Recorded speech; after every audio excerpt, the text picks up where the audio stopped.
I am Dr. David Stein, 45 years old, a physician and former Jew.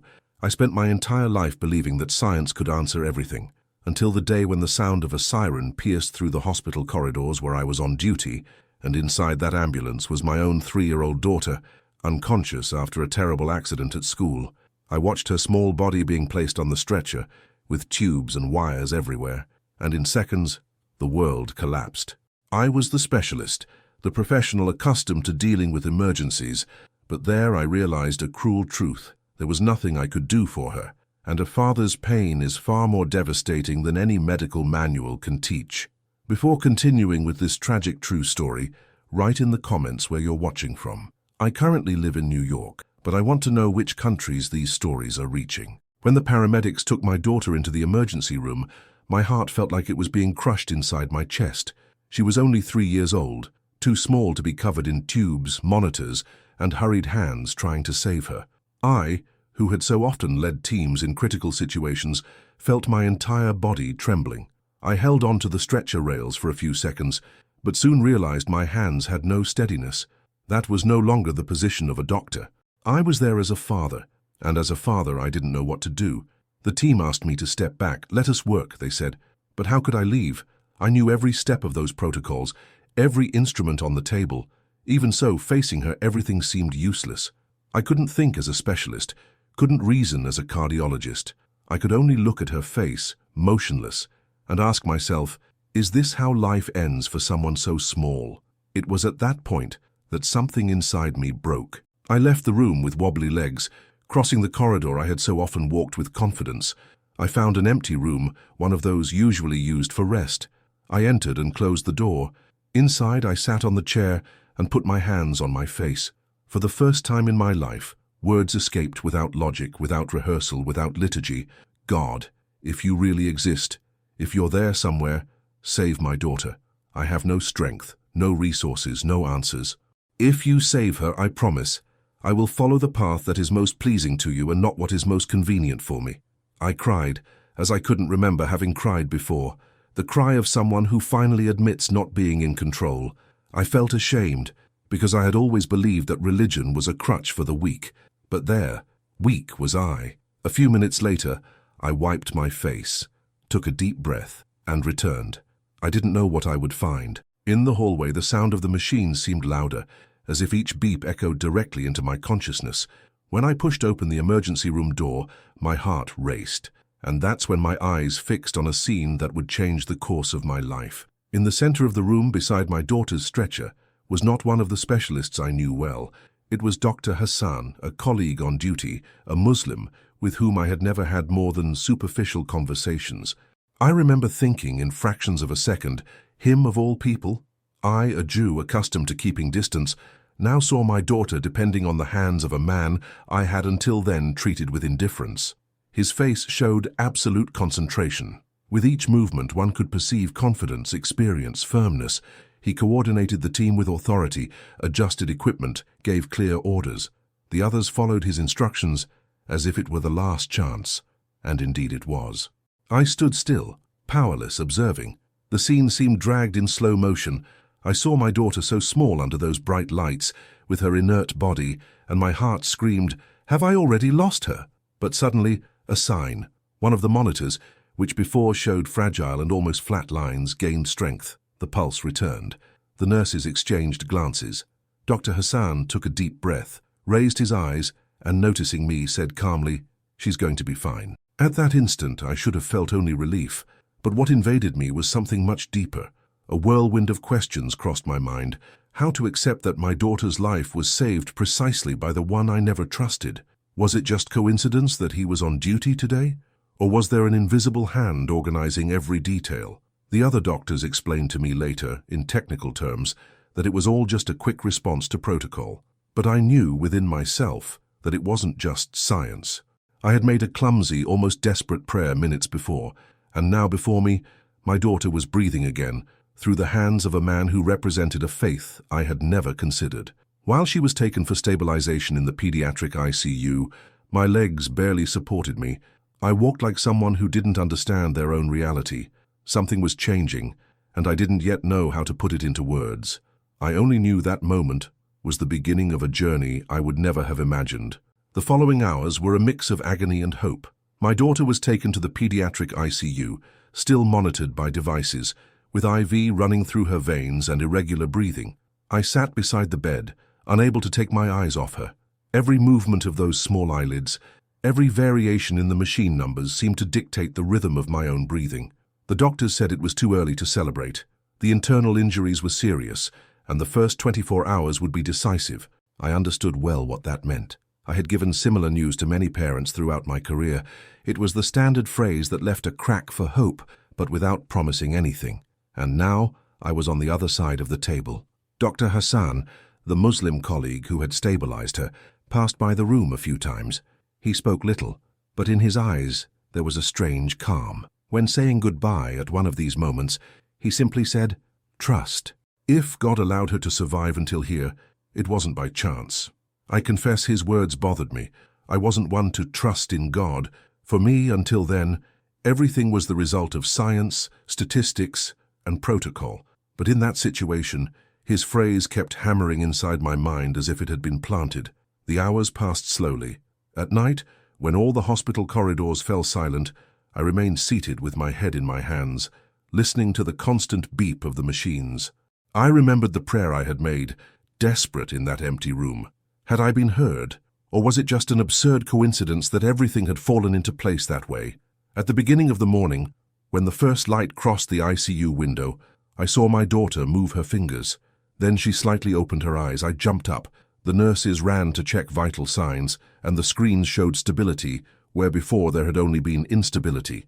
One of them, surprised, said, "It's impressive. She's reacting much better than we expected." I tried to listen to the medical explanation. They spoke of spontaneous recovery, positive organism response, luck. But my heart didn't accept just that. I knew what I had asked for, and mysteriously it was happening before me. At that instant, I felt a mixture of gratitude and fear. Gratitude for seeing her react. Fear because along with the joy came the memory of the promise. If you save her, I will follow the path that pleases you, and I had no idea what that meant in practice. After a few days, my daughter was released from the hospital. The marks of the accident were there, but the doctors said the recovery was surprising. I should have been just celebrating, but inside, something wouldn't leave me in peace. Every time I saw her playing again, with her small faltering steps, I felt I hadn't fulfilled the promise made that night of despair. It was then that I began to look for answers. The first natural door was my own tradition. I went back to opening the Torah, texts I had studied as a child, but which had been closed on a shelf for decades. I read about Moses, about the prophets, about the one God of Israel. Many passages comforted me, but others left me intrigued. There seemed to be promises there that weren't fully fulfilled, as if they were part of an incomplete puzzle. Unsatisfied, I began to explore other currents. I read books on Eastern philosophy, dove into Buddhism and Hinduism. I found interesting practices, reflections on discipline, on inner balance. But none of these traditions spoke to me of a personal God, a creator capable of hearing a desperate prayer and responding. The void remained. It was then that I turned to Christianity. I picked up a Bible and began to read the New Testament. At first I was touched by the words attributed to Jesus, but soon I encountered concepts that caused me confusion. The idea of the Trinity seemed to contradict the foundation of monotheism that had always been at the heart of Jewish faith. 3 in 1, 1 in 3. My mind refused this formula. Moreover, I noticed that Jesus referred to himself countless times as Son of Man, and never directly as Son of God. This discrepancy left me even more restless. The nights grew long. I read, compared, noted doubts. I felt I was closer to an answer, but at the same time it seemed that a curtain still blocked my vision. I had promised to follow the path that pleased God, but I still didn't know where to find it. Dr. Hassan's face frequently came to my mind, his calm, his silent faith, the way he had said, "It wasn't by chance." I wondered, could the key be in that religion I had always ignored? And it was at this point that my journey took a new direction, a direction I would never have chosen alone. As the days passed, the restlessness within me increased. My daughter was already recovering, but I couldn't live in peace. The prayer I made in that restroom wouldn't leave my mind. "If you save my daughter, I will follow the path that pleases you." How to fulfill this now? I had to be honest. I had made a promise before God, and to ignore it would be like betraying not only him, but also myself. I returned then to the roots of my faith, the Old Testament. I spent hours immersed in the texts. I read and reread the stories of the prophets, Abraham, Moses, David, Elijah. I had known them since childhood, but now I read with different eyes. I was looking for signs, answers, indications of continuity, and it didn't take long to find passages that seemed to point to something beyond. Several excerpts spoke about a prophet who would come later, someone who would bring words from God and who would be rejected by many. I read and was intrigued. Has this already happened, or has it not yet? With each verse, my mind filled with questions. What left me most conflicted was realizing that there was a clear expectation of a final messenger, but in my tradition, there was no direct answer about who it would be. I began to list names, currents of thought, possible interpretations. The more I read, the more it seemed there was a gap to be filled. It was at this point that a detail caught my attention: the word paraclete, used in the New Testament to refer to someone who would come after Jesus. I consulted dictionaries, commentaries, and different translations. I discovered that many scholars linked this term to the word Ahmad, one of the names of the Prophet Muhammad. This information shook me deeply. I didn't want to accept it. My heart reacted in shock. A prophet outside my tradition? Was it possible? I spent sleepless nights with this question hammering in my head. The feeling was like looking at an incomplete picture. I saw traces, lines, shapes, but pieces were missing for the image to become clear. I needed to know more, but at the same time I was afraid of what I would find. It was in this state of confusion and expectation that the memory of Dr. Hassan came back strongly. His calm, his faith, his words. It wasn't by chance. It was as if God had placed someone in my path to lead me to the next step, and that step would come sooner than I imagined. One morning, after a medical meeting, I found Dr. Hassan in the hallway. I had started greeting him with more respect, although there was still an invisible barrier between us. That day, perhaps noticing the weight in my eyes, he approached and said, "Can I give you something? I don't want to impose anything, just share." From his hands, I received a book with a simple cover, an English translation of the Quran. He didn't insist, didn't make speeches, didn't try to convince me. He just said, "Read it in your own time. Perhaps you'll find answers to the questions you carry." I took the book home. For days I kept looking at it on the table without the courage to open it. It was as if I feared finding what I already suspected, the missing pieces to the picture, until, on a silent night, I finally began to read. The first words of the initial chapter, Al-Fatiha, moved me. They seemed to echo the prayer I had made in the hospital, recognizing God as one, asking for guidance to the straight path, pleading not to get lost among those who err. It was as if someone had put in writing the desperate supplication that came from my mouth without a script. I continued reading. I found references to Abraham, Moses, David, Jesus, all the prophets I already knew. But there they were inserted in a continuous chain, culminating in Muhammad as the last messenger. It wasn't a religion that denied my roots, but one that completed them. With each page, I felt a curtain falling. The God to whom I cried out wasn't distant, wasn't impersonal. He was one, merciful, perfect, and he had answered my prayer that night. But at the same time, my heart filled with fear. And now, what do I do with this? I knew that if I took this step, my life would never be the same. My family could reject me, my community exclude me, my colleagues look at me with suspicion. I closed the book, took a deep breath, and leaned my head back in the chair. For the first time in life, the question was no longer whether God existed. The question was, am I willing to obey no matter the cost? For weeks I continued reading the Quran in silence, hidden at home. Each night was a dive into words that seemed to illuminate old wounds. But what gave me strength also began to become a burden. I knew I couldn't live forever divided. The moment would come to take a stand. The first person to notice something was my wife. One early morning, she found the book open on the living room table. She held it in her hands as if it were something strange, almost dangerous. Her eyes filled with disbelief. "David, what is this? Are you reading the Quran?" I couldn't deny it. I took a deep breath and answered, "Yes, I need to understand. I need answers." From that day on, the house ceased to be a refuge. Every meal turned into a discussion. She accused me of betraying our faith, our history, our family. I tried to explain that I wasn't rejecting my roots, but seeking the fullness of what I had always believed, the one God. She wouldn't listen. Her words were knives.